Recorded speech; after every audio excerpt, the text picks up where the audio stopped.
Alright. Let's have a look. Let's have a quick look-see.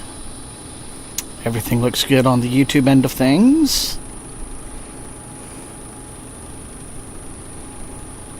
And, okay. So, hello everyone. Devlin and Susie are here so far. Those made it. Still waiting kind of for me to start up a little bit. This is a bit strange. Well, I have done the thing.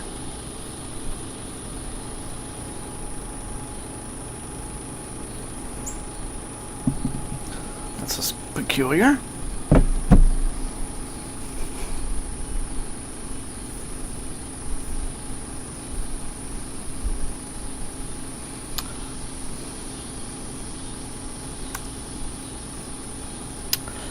Alright, so I am going to assume that because I got a hi from Devlin that I can be seen.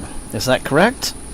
The only reason I ask is because I'm not, for some reason, my, seems to see, stream health. Stream is healthy, it says stream is excellent. Pardon me. A little bit of a belch there. I ate very quickly for, okay, yeah, just for some weird reason, I'm not coming up on my, maybe I should just reload this YouTube Creator Studio page. Let's see. Okay, there I am. Alright. Okay, so folks are slowly turning up. I think it's Chris is here. Hello, how's it going? Hey Susie, hey Devlin. Hey everyone. Alright. So good to see you all here.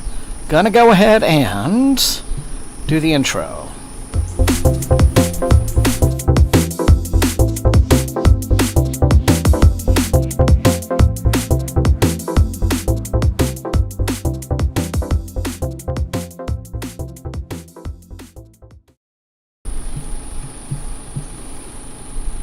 So, see, I look a little bit disheveled, but that's alright. How is everybody tonight? Just say we're gonna just have kind of folks be wandering in, I'm sure, just off and on over the next several minutes. We're gonna things up. So, yeah. Alright. Hi, everyone. How are we doing tonight? How is everyone's week? How has your week been so far? I hope that it's been very good. Killswitch made it. Good to see you. It's awesome. Glad to have you here. Time for another reading evening. It is, it's a bit muggy tonight and has been incredibly hot during the days. But it has cooled down significantly already. So I don't know if it's just been a little bit more overcast today than for most days this week. But, yeah, we're doing fine. It is good to see everyone. I am still reading, this book right here that I started last week, Holy Fire, you know, a medieval nightmare, and I have to say it's I'm really quite pleased with it, with the world building and just the way it's as immersive as it is. So I'm still, you know, still making my way through it, but yes, I am glad I made this little discovery. So be looking forward to talking about it on the channel when it's time. But otherwise, I would, you know, love to see what the rest of you guys are reading. If you're just now turning up and, you know, you want to, you know, just throw that in chat, whatever you're reading tonight, that'd be great. Devlin is ready for both the weekend and fall. Don't I know it? Absolutely. So, oh, Susie's reading Foul Days. Yes, I can't recall that. I mean, the author's name is on the tip of my tongue. I think she's Ukrainian. I think. Anyway, yeah, there's Foul Days, and then the second one. It's a duology. Oh, that's neat. Okay, I'd love to know what you think about that. You know, as you, when you're done with it, I'd love to know your opinion on it. So be sure and let me know. Yeah, I don't really have a whole lot in the way of news. This has not been a big mail week, obviously.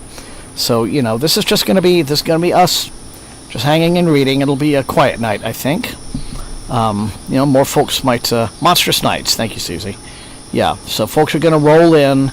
If you're just now rolling in, welcome to the Thursday night reading hangout. It is wonderful to have you, and wonderful to be here with all of you guys, as it is every Thursday night. So, so yeah, so let's get a peaceful night's reading in. I want to make a big dent in my book tonight, because I think that would be a ton of fun. So, all right, I'm going to go ahead and get the counter going for session 1. We are at 45 minutes now and counting down. But yeah, traffic's kind of light tonight so far in terms of viewers, but we'll, I think I'll pick up and come back, as the evening progresses. Genevieve Dimova. I think it's Dimova, not Dimova. Why would it be that? That would be ridiculous pronunciation. So far enjoying it. Genevieve Dimova. All right. Okay, yeah. Well, glad to hear you're enjoying it, and I want to hear more about what you think. Chris is reading The Case for Mars by Robert Zubrin. All right. Very good. I read one book by Robert Zubrin years ago, and it was not one of his nonfiction Mars books. It was a novel of his. And I think I've actually read 2 of his novels now, come to think of it.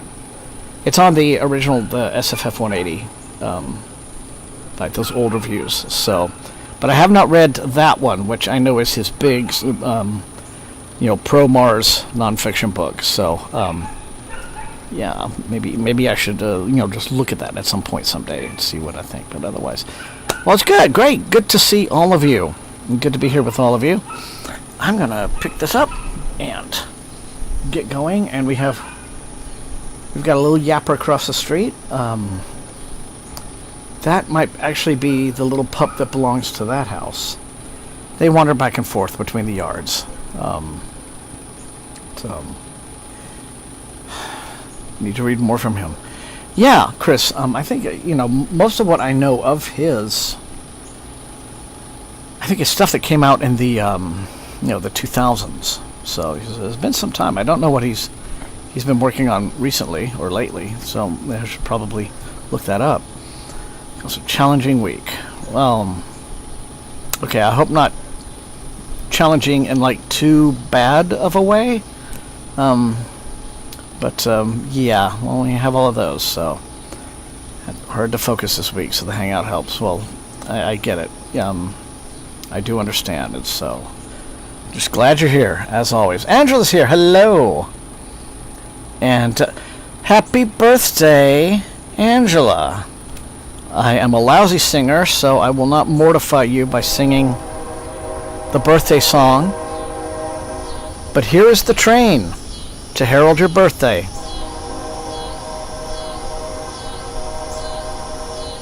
It is singing happy birthday to you.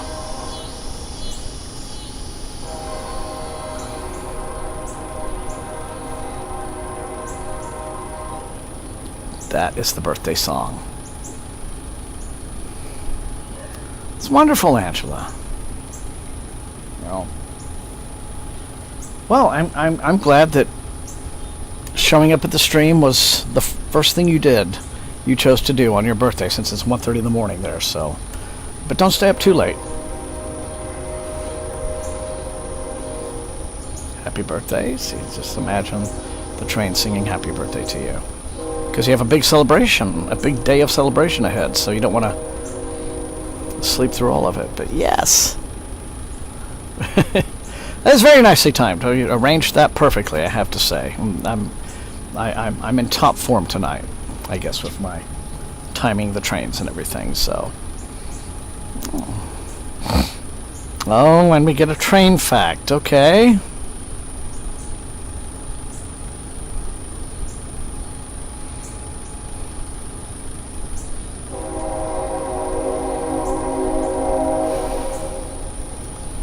This one is circling town.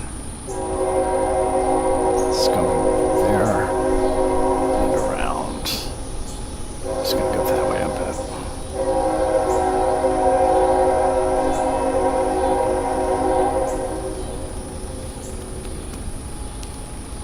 bit. 45 years young. There you go.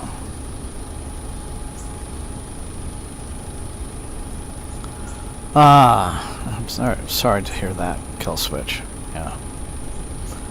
Hello, Books, Teen Owls. Glad you're here. You never even call me by my name.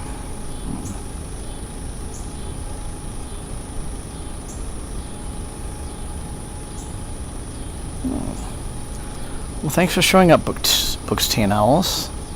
Is this your first time to read Eye of the World, or is this a reread? Governor John Prine.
Prine originally composed the song as a pastiche and style parody of every country song they'd ever heard.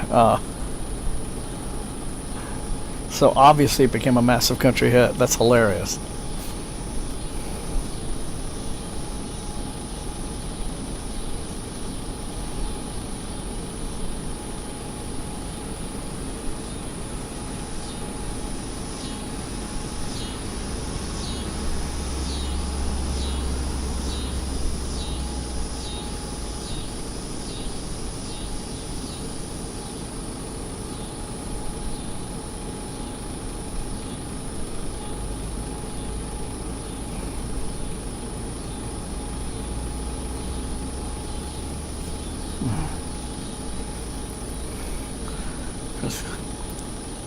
It's the only time I know I'll hear David Allan Coe is when Jesus has his final judgment day.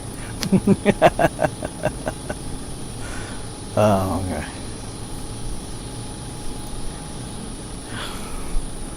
Spoken epilogue preceding the song's iconic closing verse. Coe relates a correspondence that he had with Goodman, who stated the song he had written was the, quote, perfect country and western song, I bet.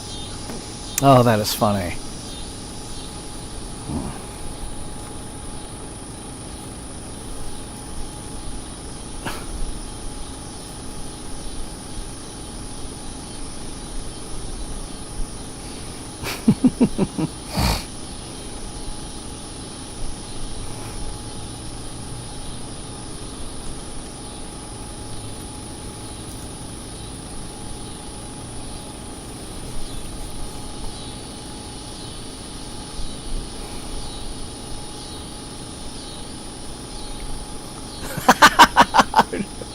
Drunk the new.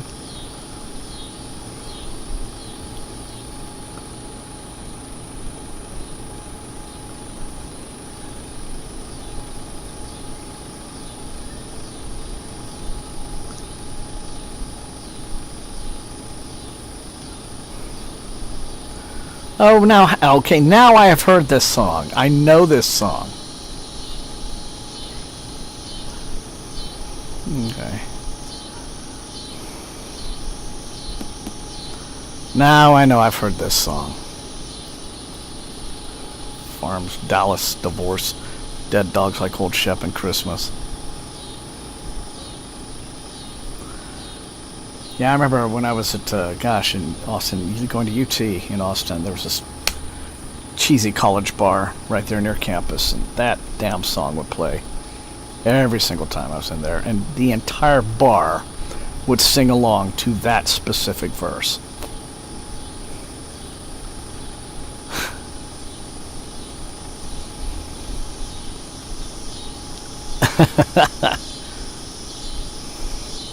See, not being a country listener ordinarily, it took me a moment to recognize it. Oh, yes, you must. Okay, the video coming. That's funny. Yeah. Just by leaning into all of the silly cliches and tropes. Yeah, they're right. They did turn out a perfect country western song because all the country fans seem to just absolutely adore it. And I think they lean into the joke of it too. But yeah, it is. It's an absurd song, Angela, and specifically because, as Killswitch mentioned, the singer really just lays on the southern drawl thickly. So to the point where you can hear the parody of it, right? It's sort of a. My dad loved that song. The Holy Land. Yes, that is the one I read, Chris. And I thought that was actually very interesting. Okay. So, well, there you are. Okay. Oh, great. Okay. Yeah.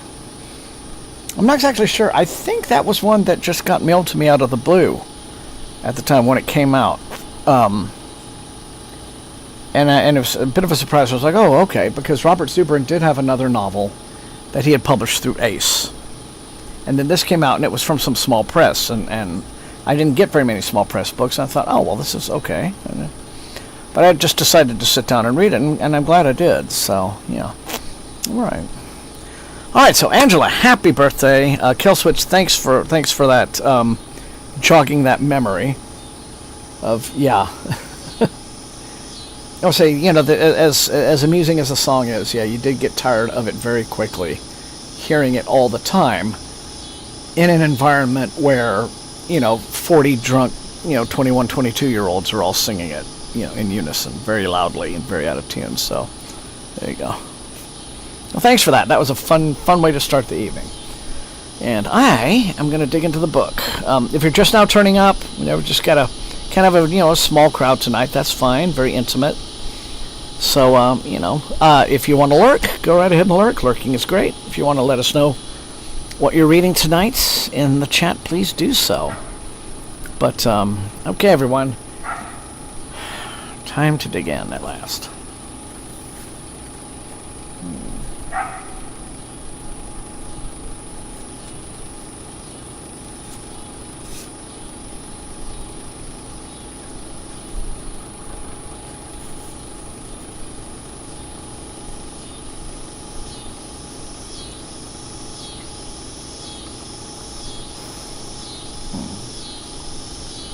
Hello, and Jerry. How are you? It's good to see you again. How have you been?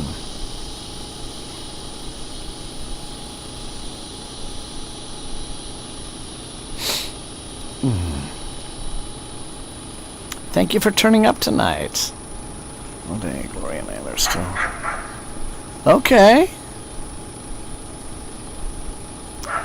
No, there's nothing wrong with taking your time through a book. A good book. So, I hope things are going very well for you.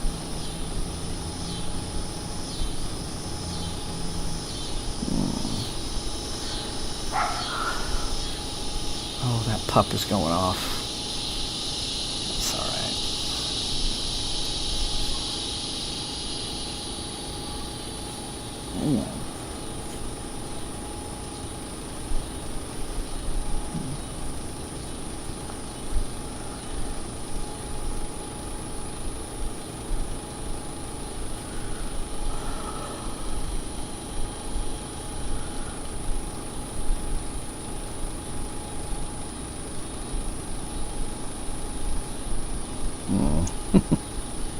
That's good to hear.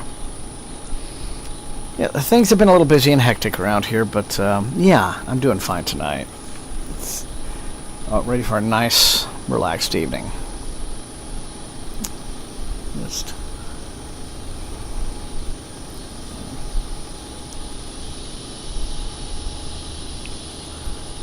Oh, good grief.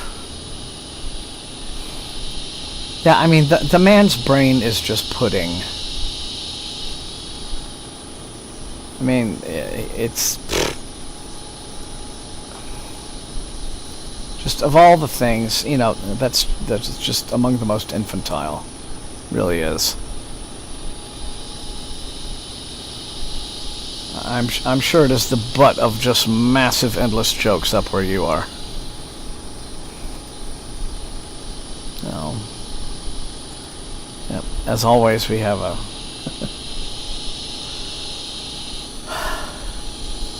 It's just a shame to just constantly have to be embarrassed, you know, by our leader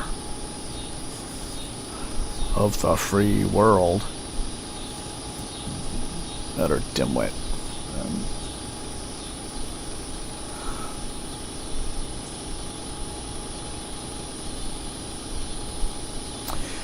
I just say there's one lawmaker down here, one congresswoman who had an absolutely perfect response to that, though.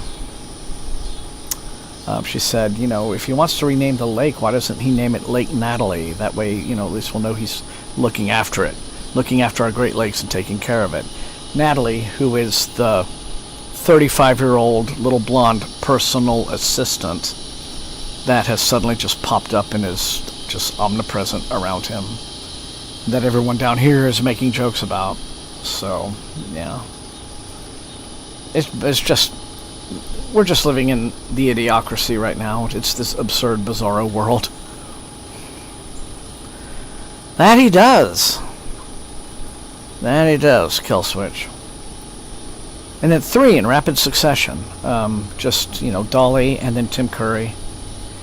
And then this morning I found out, this is not an actor I'm familiar with, but I guess in the animation world he was much beloved. The voice actor who, I believe, did Optimus Prime in the Transformers. He's 85 years old. He passed away, and so a lot of the folks I'm following on social media who are closer to that fandom, and particularly the animation end of it, you know, are all mourning that actor today. So it's 85 is a good long life. But yes, all of the wrong octogenarians have died this week. You know, Peter Cullen, thank you, Killswitch. Yes, that's a real shame, but he appears to have led a very good and long and rich life. You know, but of course like I said, I'm not into, you know, really aware of his work or into that fandom, but, you know, you know, all of the people who are the fans and in particular, you know, of his work, you know, I definitely offer up my sympathies for that, because it was, you know, it's been a grim week. And then, good Lord, Nepal was horrifying to see. Horrifying. So it's, yeah, I guess in some ways this has been a bleak week, hasn't it? Sorry, I didn't mean to bring the vibe down at all with any of that, but I guess we all need to just, you know, pour one out to, you know, to those we admired and those we loved who've left this week. So yeah. Yeah, Killswitch, I did. I saw that, and it was like, if it was in a Hollywood film, I might have said, this is fake. I don't believe, there's no way this can be real. You know, there's not. Yeah, just the most horrifying thing in the world to see. Just to, you know, just biblical levels of devastation.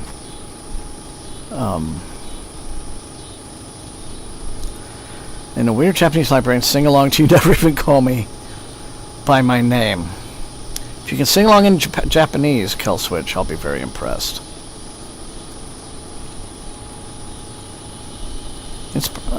Okay, there's an interesting fact about Peter Cullen.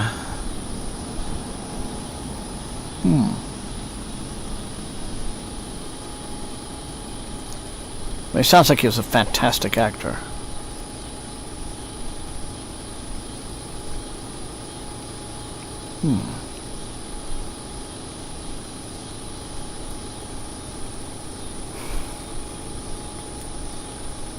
Yeah, going back to the song, I'm sure John Prine regrets having his name taken off of it. I'm sure he would have loved those publishing royalties.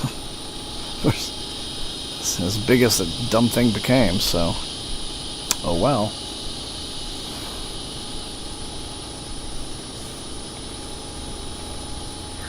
When you are a creative, it is always the thing you do that you don't expect. It's the thing that you sort of toss off as a whim that somehow seems to connect with an audience.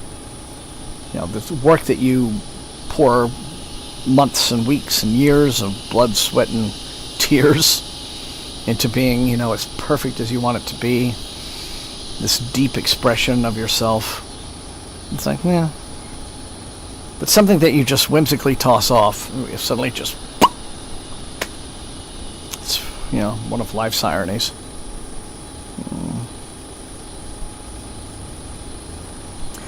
Well, I'll have to find some videos on YouTube and listen to his performance, his voice acting.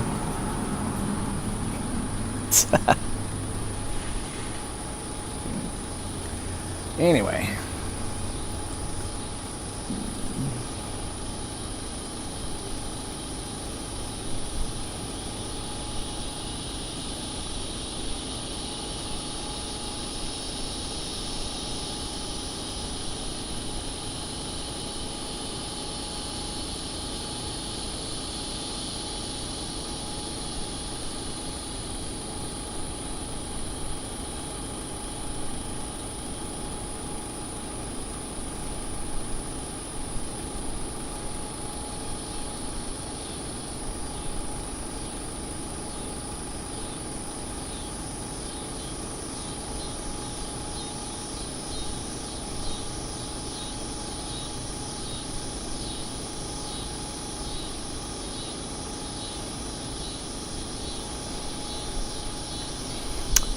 Oh, okay, and Cherry. Well, I'm glad you just popped by, even if it was only to say hello. And I hope you get a good night's sleep, okay? Come back any Thursday. I'm always very delighted to see you. Have a good night's sleep.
Hey, Arfem, how are ya? Glad you made it.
Let's see how we're doing on time.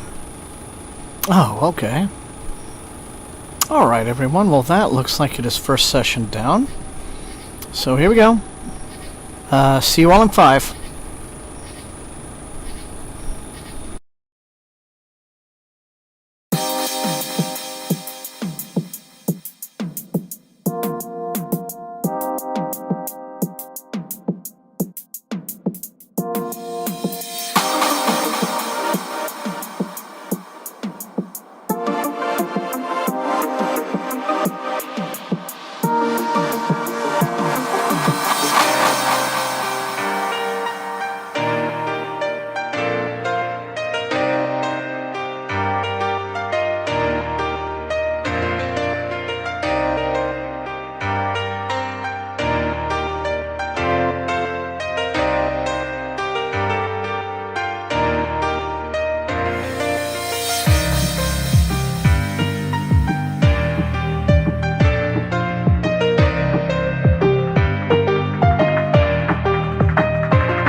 There we are. Hey everyone, I'm back. Eyes on the hair. Looks like it's all time for the old haircut again, Thomas. Starting to get a little scruffy around the sides, but oof. And then the humidity just makes it. Okay, well tonight has been kind of a mellow evening. I might actually dim my light here a little bit before we start. I mean, it's good and bright, but also a little glaring. But let me just go ahead and reset the clock. And we'll do 45 minutes. This looks like it's turning into another... Just because it's so quiet and peaceful tonight, it feels like this is another evening that's going a little bit fast, but that's okay. Anyway, hang on.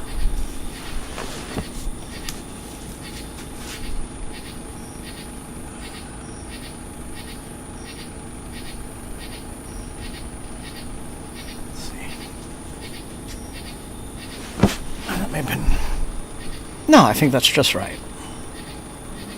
Yeah. Let me see that. You can still see the sheen of sweat on my forehead from the humidity and the mugginess, but it's not glowing like it was. Okay. Well then, back to it, everyone. Ugh.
Oh, I'm sorry to interrupt the piece, but that person who just drove by reminded me of something. You may remember last week when there's that one, the person who went by in their little golf cart. This is a small town, so a lot of people just have these golf carts, these little electric golf carts that they just, go back and forth to the post office and little errands in, so they don't just use their proper cars, right? So I remember she whizzed by and was playing her music loudly as she whizzed by, and it made some joke about, okay, I hope I don't get copyright claimed for that. Guess what happened? Yeah, I got a copyright claim because that was apparently a Lady Gaga song, and YouTube's little bot heard enough of it. So, it's funny, but I don't monetize these streams anyway, because these are very small and intimate, not huge views on these streams, right? It's just kind of us, right? But I just thought that was kind of funny and dumb, so all I had to do was go into the archived version, and, it gives you a choice. So I just went in and selected the thing, because it had the exact timestamps of where the music started and stopped, and I just clicked the little button that said, mute the audio between these times. So, and I did that, and the claim went away. But it's just so dumb. I mean, just how dumb is that? But that is, yeah, it's hair trigger on that. It really is nuts. Not a bad thing, not anything to be like, to worry about. I just thought it was just ridiculously silly more than anything. So, yeah, if this had been like a big video, something that I'd really worked on a lot and was hoping to get thousands of views on, that would have been immensely annoying. Fortunately, it wasn't that, but I just thought, after making the joke about it, and then it happened, was just, oh boy. But yeah, YouTube can be like that. They can be pretty hair trigger. And it's all kind of done automatically. There was a piece of electronic music that I used to use, and it had there was a vocalist attached and the artist, and I recall I even emailed that particular artist and I asked her, hey, are you okay with my with me like using your song in my video? I'll be credited and everything. And she's like, oh yeah, no, so happy for that. Thank you. That's awesome. Sure, no problem, right? But even then, so I did that, and it still got claimed because whatever licensing entity claims it will just do that, right? It's the licensing entity who just, I guess, owns that right or something. So even in a case where the artist themselves might approve of using their copyrighted piece of music,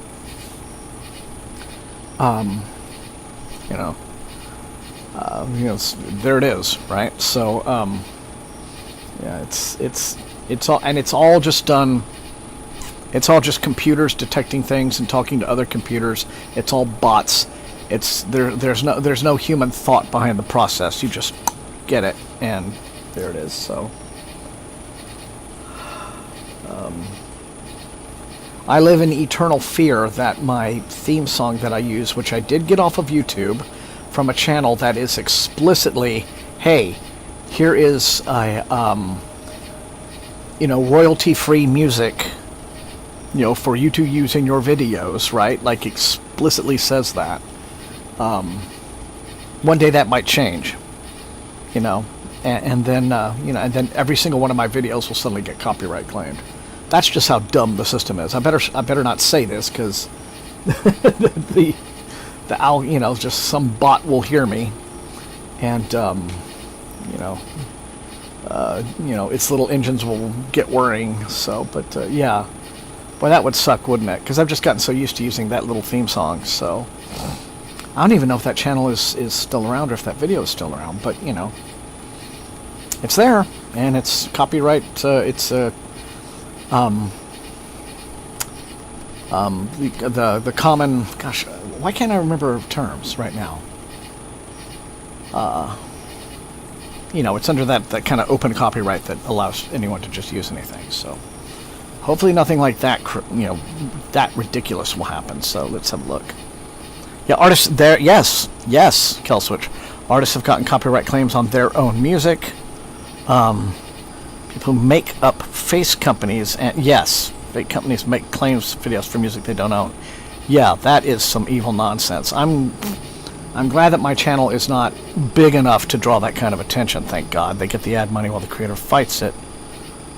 Even when they lose, they get to keep that money. It is a broken and corrupt system, and Google couldn't care less about fixing it. They just could not care less. But yeah, very silly, very dumb. But,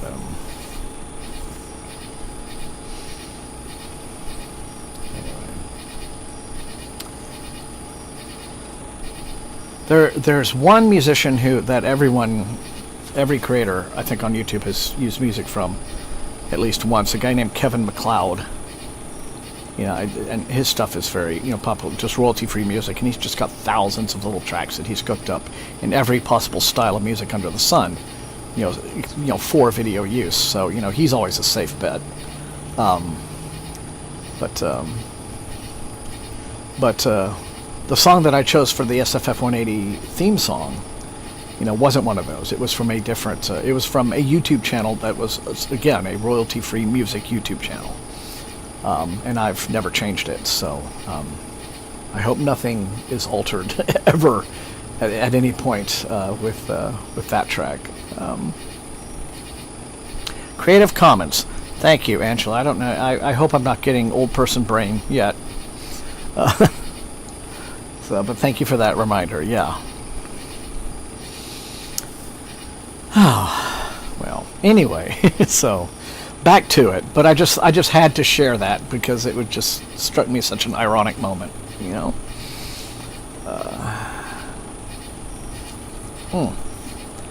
me go back to see how everything is going with stream stuff. Yeah, pretty consistent night all throughout. If any of you are here in second session that you've just turned up and like you weren't here for first session, thanks for showing up. If you want to let us know in chat what book you brought tonight, what book you're reading, go right ahead. If you'd rather not do that, you just want to lurk, that's fine too. Lurk away. But, yes, thanks for being here while we read and listen to the chirping katydids.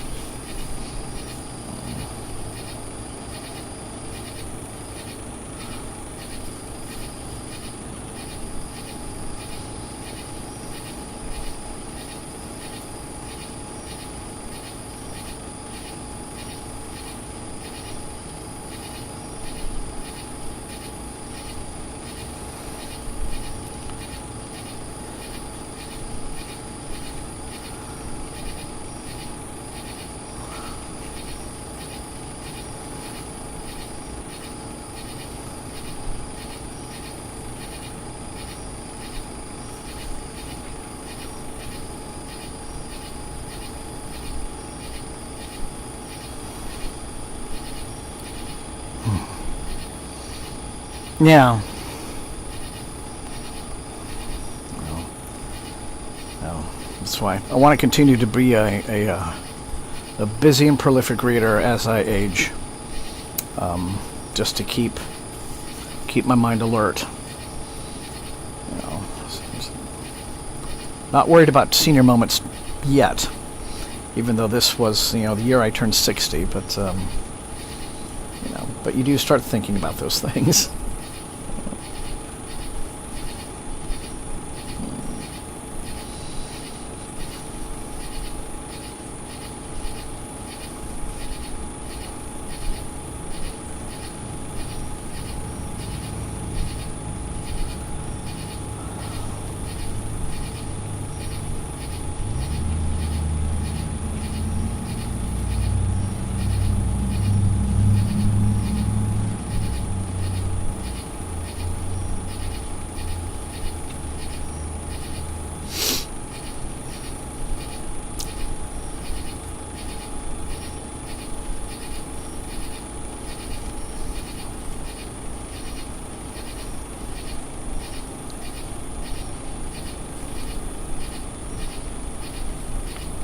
From Brave New Worlds, Dystopian Stories, edited by John Joseph Adams.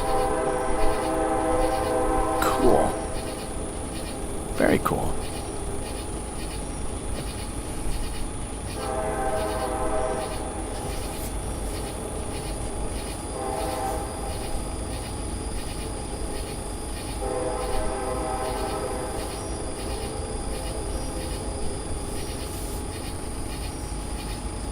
There's a lot of echo in the train whistle tonight.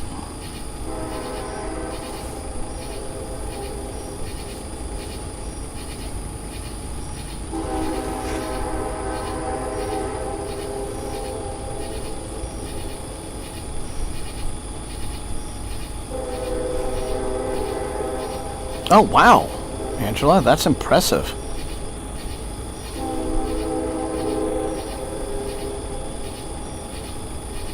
How did you do that? Did you just... I mean, like, what lessons? What sort of lessons did you take? Was it just online or an app or...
Okay.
Good.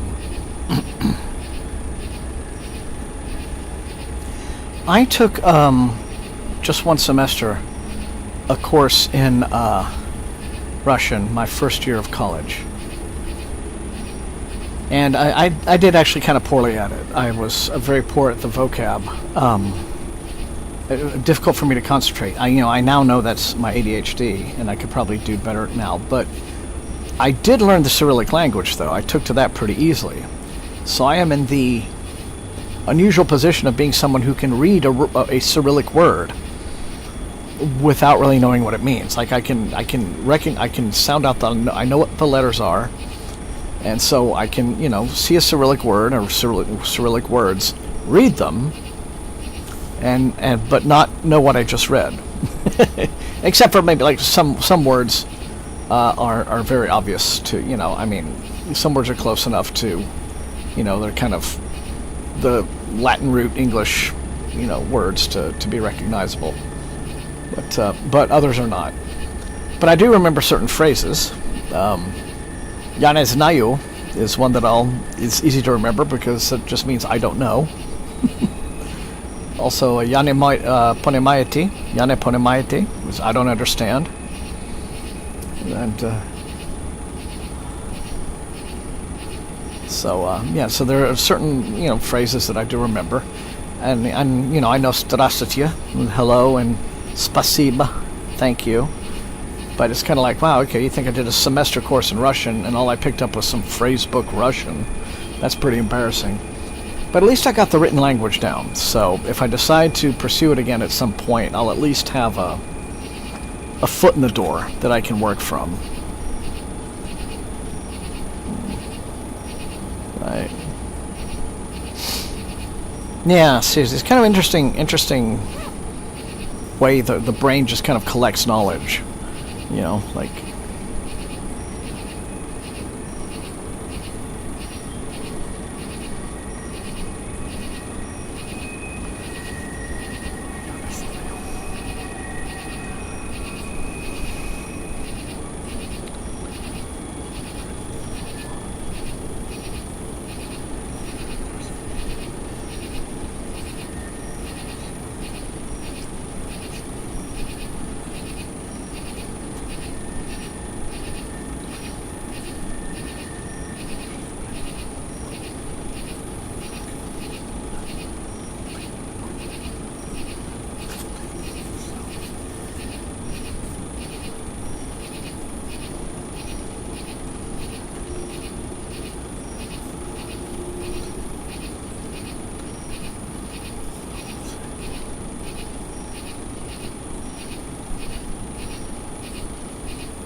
Hello, Lisa.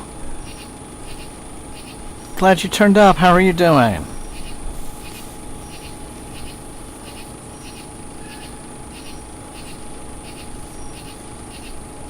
Oh, hey, Molly.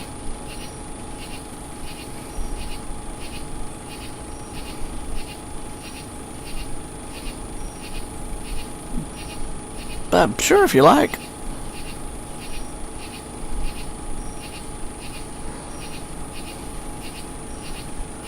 Well, I'm going to be recording proper videos again fairly soon, after a much too long an absence, so I'll feel like a proper booktube channel again. So your sub will be worth it at some point, I hope. Anyway.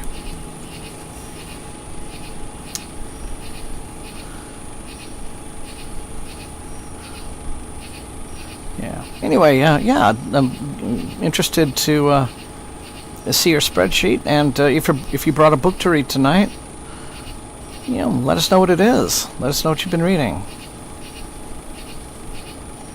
Okay.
Okay.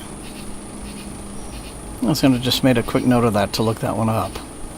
Cool. All right. Well, thank you for joining.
Yes, you do tend to run into that at times.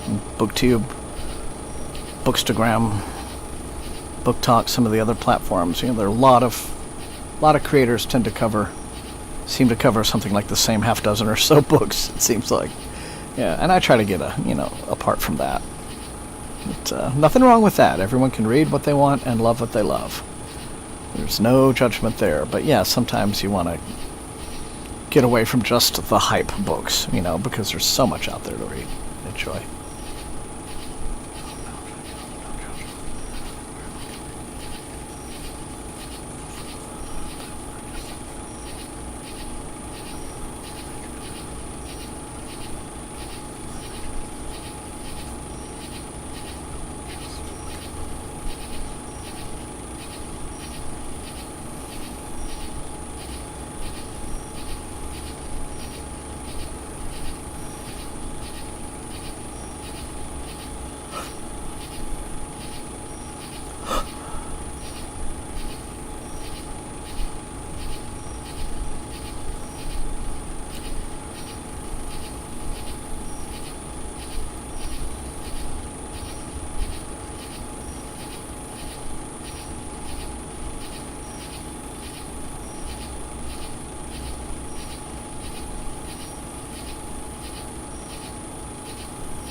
Right, Killswitch. I'm sure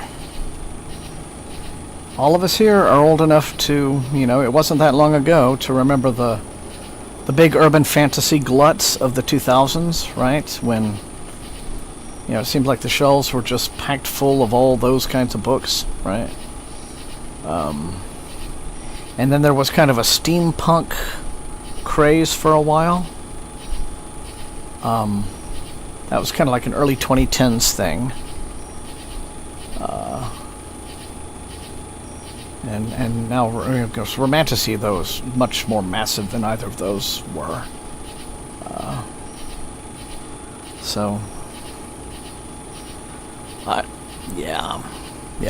don't mind. I don't mind popular trends, and as you say, Killswitch, it's bringing people into bookstores, and it's probably keeping the whole publishing industry above water at the moment, sad to say. But yeah, it's sad when one particular little tiny niche of a genre seems to take over the entire genre. And,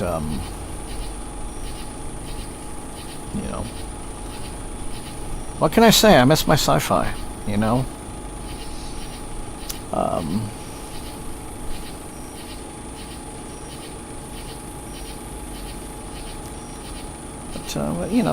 things do change, and so it'll be interesting to see whether or not or how this particular, the Romantasy trend, if it just sort of, I think it will slowly kind of fade out, will probably morph into something else. Oh, hello, George. Hello, and thank you, as always, for your generosity. Tim Curry, yes. We were talking earlier about this loss of the, octogenarians this week. So, it is good to see you. I hope you're doing well. Yeah. Wait, kill switch. Now, I've mentioned this before, but I feel like, a lot of what are science fiction novels now are dealing with a few more down-to-earth themes, and many of them are being marketed as mainstream fiction, literary fiction. A lot of science fiction is coming out as lit fic now, and not just as genre SF. And I can probably count the prominent genre SF writers right now who are working on, you know, one hand, maybe 1.5 hands, you know.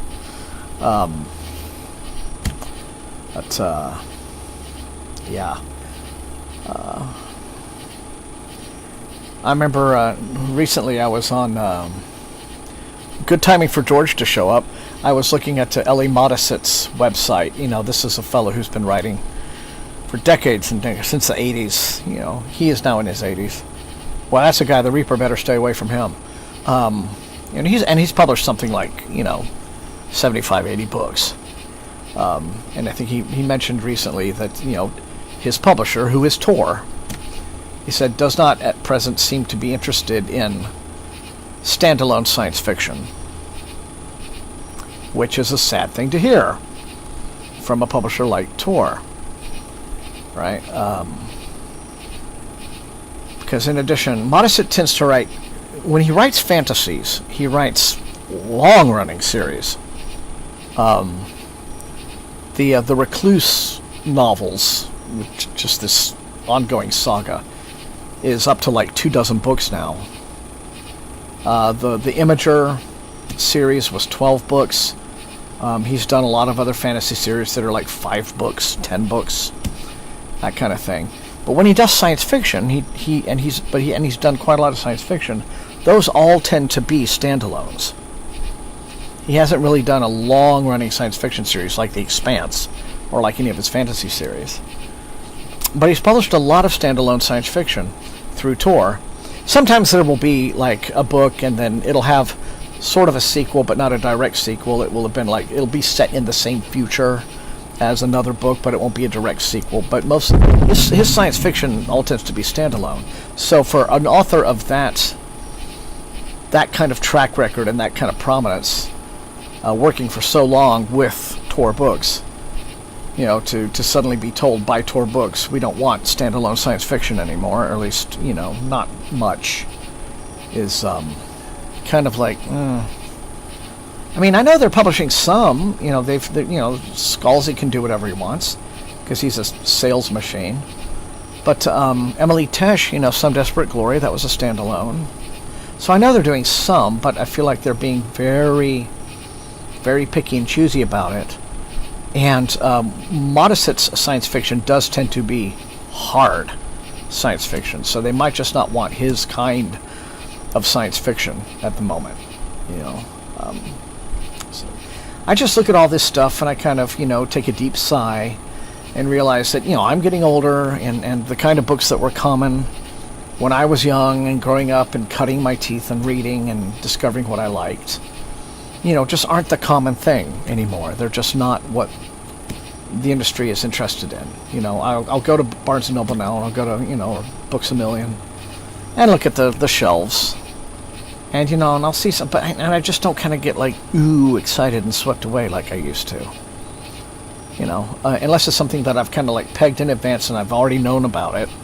And I'm like, okay, well, I'll be interested in that if I see it there. But it just doesn't seem like... I used to just be able to just stand among the aisles and my imagination would just let me disappear, you know, into the books that were surrounding me. I don't really have that sensation anymore. Like, that could just be an artifact of getting older, but anyway. No, just, I went off on a little reverie there. Sorry, everyone, but yeah. Yeah, see, I don't know, George. I don't know. You know, and of course, Greg Bear's final book before he died was like a historical fantasy.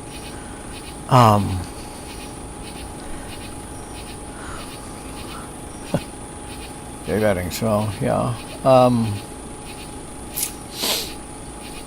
Yeah, so it's, I don't know. I mean, on the one hand, here's what's funny. I think there is an interest in hard science fiction.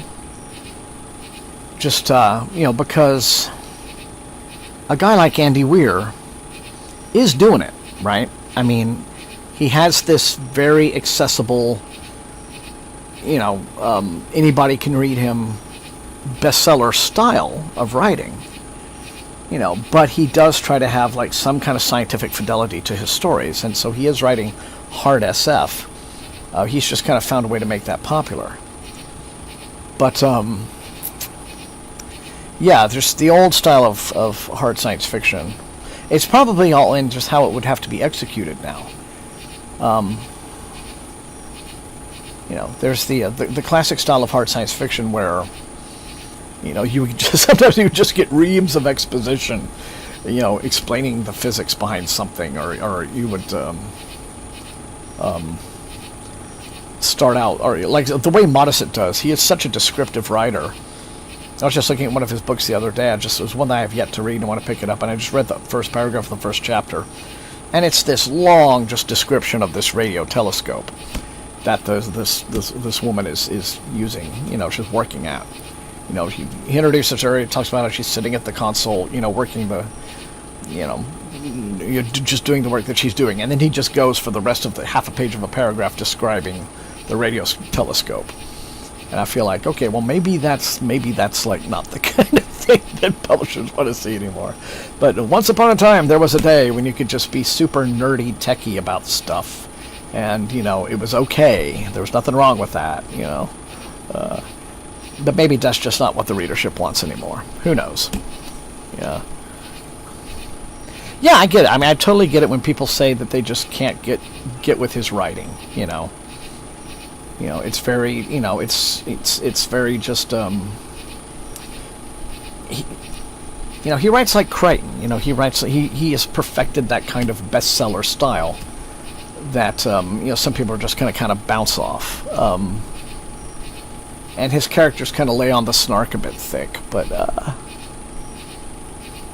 it does seem to work for him, and so I kind of feel like if he's one of the guys just kind of helping to keep science fiction's head above water in the world of publishing, well then more power to him. Fredpool Stories, I'm kind of eager fan. You see the Hichi Gateway. If I knew that, I would build the damn thing. Yeah, I do remember that story, George. It's, sometimes then you can maybe try to cater too much to the heavy nerd contingent of your readership if you're doing science fiction. Forever ago, I think this was like back when his career was just starting out, and I was very fortunate to have this chance at the time, but I interviewed William Gibson way back in like the mid-'80s when I was like a little teeny sprout, right, little college kid or something. And I just did an interview with him at a local convention for his fanzine. It was very generous of him to give me an hour or two of his time just to sit down and chat with stuff. And he said much the same thing. He would start having these encounters with fans who would just want to know all the deep lore of his world. It's sort of like, who runs the sprawl? And he was like, I don't know. How would I? That's no clue. But there's always going to be that group of fans who just kind of takes a tiny little, a compass and a slide rule and gets right into the work and, tries to just figure it all out. And then they're like, the math isn't mathing. It's like, well, come on. Sure, yeah.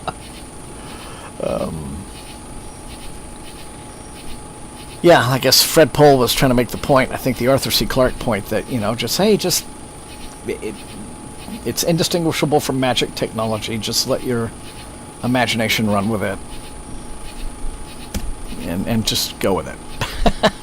But, yeah. Anyway.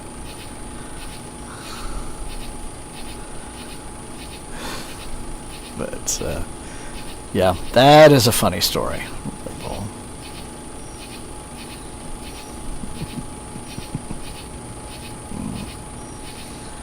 Yeah, that's the solution, Killswitch, Do it yourself.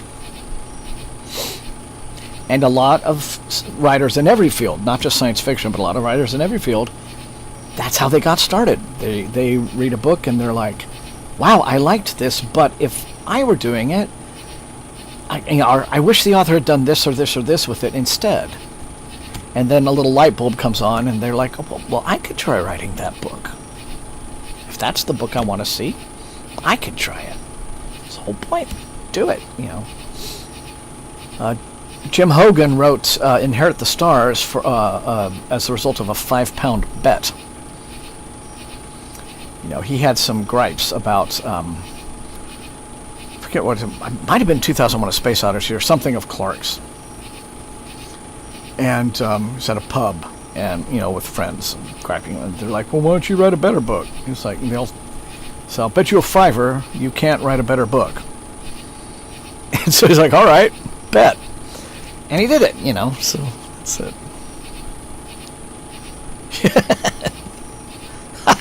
Georgia, that's... Yeah. Right, I mean, exactly. It's sort of like, you know, what the hell are dilithium crystals, right? Just sort of like, well, we need to explain how it works. Okay.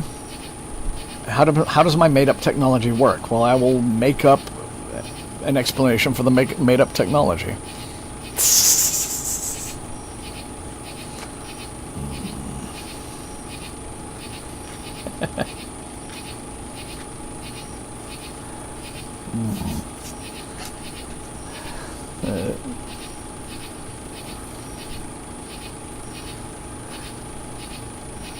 No, not explain. Okay. The lithium crystal in the slot and push the button. Yes, right there. And you pull down the doohickey and you twist the thingamajig.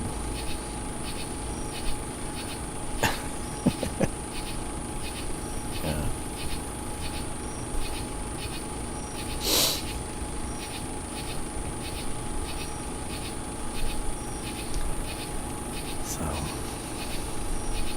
And of course, fantasy went through that, I think, kind of craze for a little while there with Brandon Sanderson and all of his encyclopedic magic systems. And so now there's a pushback against that. You know, you have fantasy writers who are just like, who cares about the magic system? Just there, it's magic. Poof, I did it, right? It's, you know, this whole idea now that everything has to be, you know, have this textbook documentation for the world. But, Naomi Novik kind of spoofed on that concept, I think, in Uprooted. When she did that, you know, she had her protagonist. She's working with this mage, you know, so kind of, and he was very much a by the books kind of, you know, here's how it's done and all of this. And she had in herself this very kind of laid back, free spirited, you know, sort of Coachella hippie chick approach to magic. Right? I just do it, you know. He's like, no, it's not by the book. So it's like, yeah.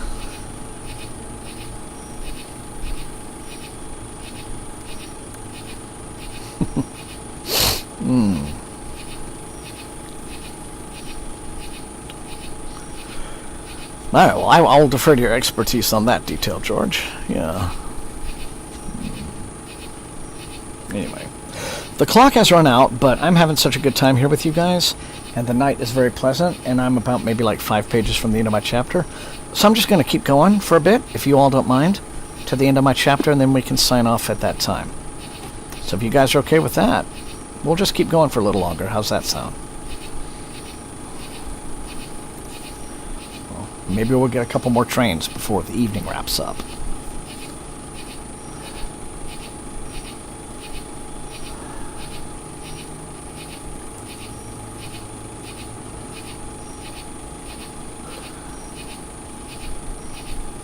Oh, that's great to hear, George. Very happy to hear it. Well, I hope you're reading something interesting.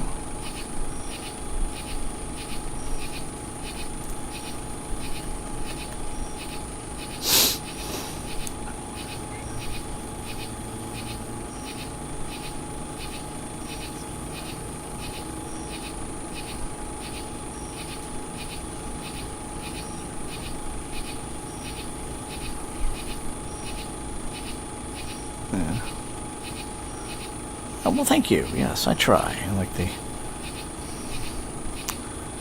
Oh, really? You haven't read those? I think the first one retains that kind of old school planetary romance charm. I don't know if I don't think you can say it maybe stays consistent throughout the whole run of all those stories, but yeah, that's a fun one to finally pick up.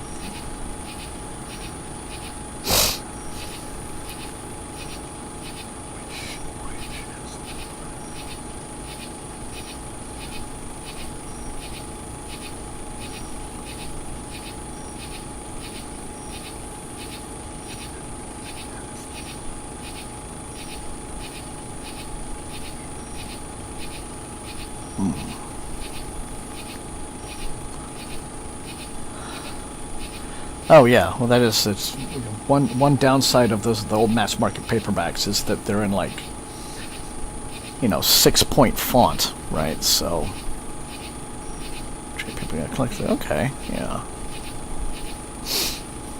But I agree, having that paperback set is worth it for those covers. Those were the days when you get like these just gorgeous hand-done wraparound covers. Something else lost to time, I'm afraid.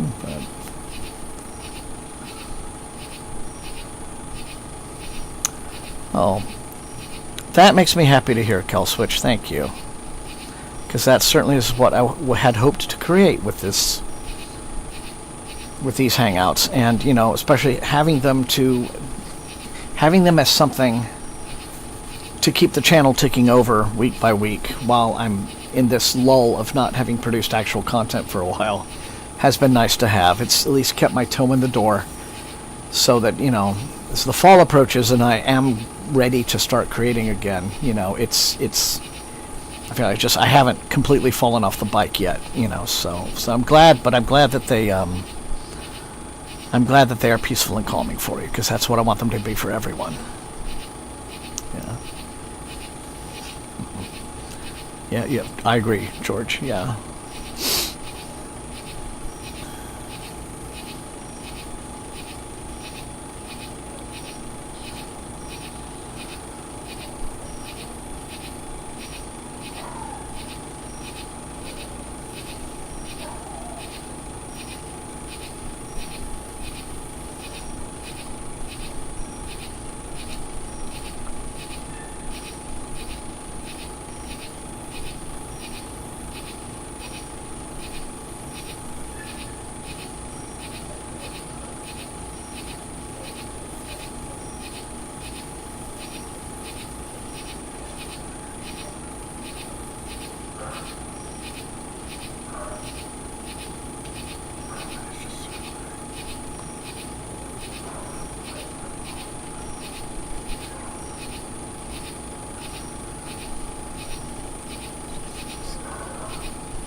Yeah, it's very true. I mean, it is staring him right in the face, isn't it? But I don't think so far I haven't encountered a knight yet in this story. So,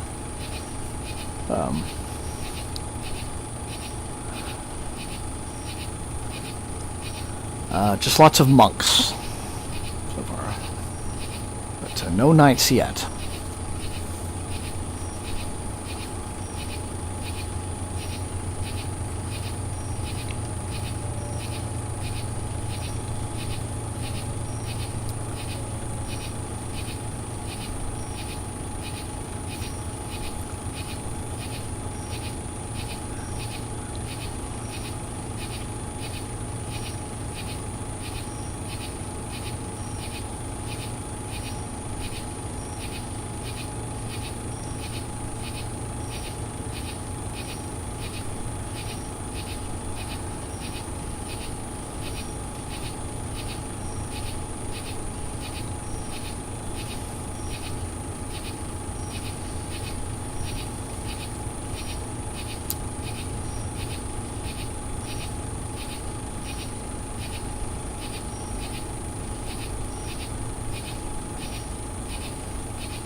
Yeah, it's been a busy night for trains, which is nice, you know.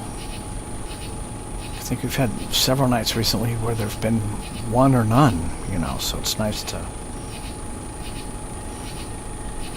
have a busy night.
Ah, a knight has finally been mentioned in the text.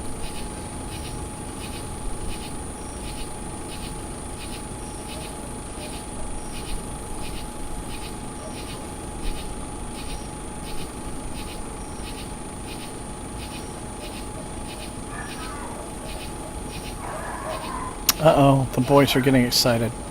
It's about time for me to go in here in a second, but I have half a page left.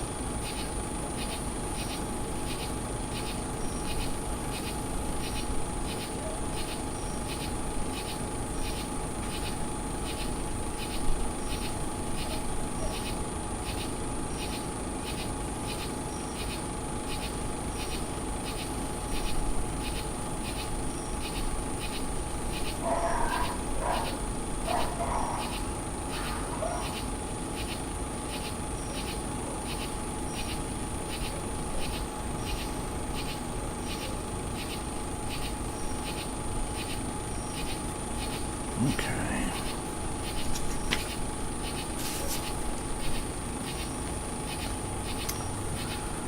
All right. Oh. Try to throw it. Yeah. Well, it is comforting from about, a mile away, or half a mile away. I've been over to the neighborhoods, closer to where the tracks are. When they go by, it's absolutely deafening. So I would hate to have a house right by them. But about a half a mile off, it's just fine. But anyway, everybody, that is going to be the stream for tonight. Thank you all so much for joining me. I got a good chapter in. I hope the rest of you have had a really lovely time. And thank you so much for being here, as always, and being part of the SFF180 fam. Thank you, George, for turning up and with your generosity, as always. And I'm glad to hear your reading again. Good to meet you. Good to Matilda. This is every Thursday night, 7:30 p.m. Central Time. See, in case Angela hasn't gone to bed already, because it's crazy late where she is, happy birthday to you. Yes, for Mars, etc., to infinity and beyond. Thank you all so much. Remember, as I always say, please stay safe. Stay healthy. My fingers are too humidity moistened for snapping. But anyway, stay safe and healthy, and happy reading, everybody. I will see you all. Let's see, where's the little emoji deal? Boop, there it is. I will see you all next time, all right? Good night. Good night, everybody. Good night.